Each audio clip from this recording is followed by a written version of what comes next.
Et bonjour à tous! Après presque un an d'absence, je suis enfin de retour avec un nouveau tuto. Désolé pour l'inactivité, mon année 2023 était pas mal chargée. Mais revenons à nos crayons. Aujourd'hui, on va parler de l'anatomie, et plus précisément des muscles. Dans cette vidéo, on va voir comment éviter que vos personnages ressemblent à un bonhomme Michelin. Si vous n'avez pas vu la vidéo sur comment comprendre l'anatomie, je vous invite à la visionner avant de regarder ce tuto. Dedans, j'explique en quoi notre corps est constitué de patates et comment observer l'anatomie d'une personne. Je ne vais pas revenir sur ces concepts, donc allez voir la vidéo. Commençons donc ce tuto avec la fameuse question, c'est quoi les muscles? Le muscle est un tissu formé de fibres douées de contractions permettant de produire un mouvement.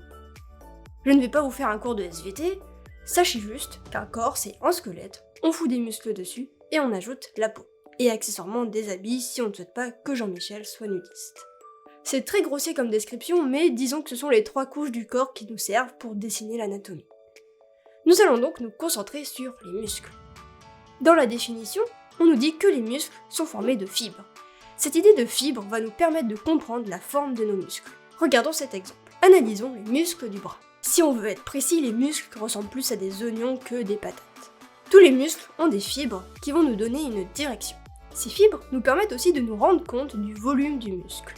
Car il est important de voir les muscles comme des masses qui s'enchevêtrent. Les muscles me font un peu penser à une tresse. Par exemple, on a le muscle de l'épaule dont les fibres se rejoignent en un point. Et on a les muscles du bras qui s'enchevêtrent avec celui de l'épaule. Je pense que l'on peut simplifier les muscles par des flèches. Pour comprendre un muscle, il faut comprendre sa direction. Une fois qu'on a la direction, on va lui donner du volume en ajoutant les fibres.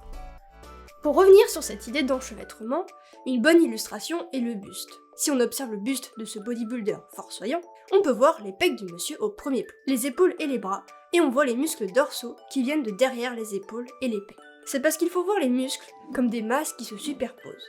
Comme j'ai dit dans la vidéo sur l'anatomie, nous ne sommes qu'un enchevêtrement de patates en 3 dimensions. Et pour finir sur les explications, la forme du muscle change en fonction de la position du corps.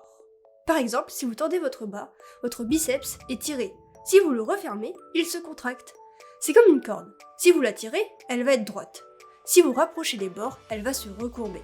Donc, en fonction de la position du personnage, vos muscles seront plus ou moins gonflés. Maintenant, si vous souhaitez vous entraîner, je vous invite à prendre modèle sur des corps très musclés, que ce soit femmes ou hommes d'ailleurs. Cela permet de voir les muscles bien formés. Puis, une fois que vous avez compris l'anatomie musculaire, vous pouvez jouer sur la densité des muscles pour faire en sorte que votre personnage soit plus ou moins musclé. Il y aurait encore d'autres choses à dire sur les muscles, mais j'y reviendrai dans les prochaines vidéos. Sur ce, j'espère que la vidéo vous a plu, n'hésitez pas à poser vos questions en commentaire, et je vous souhaite la bonne journée.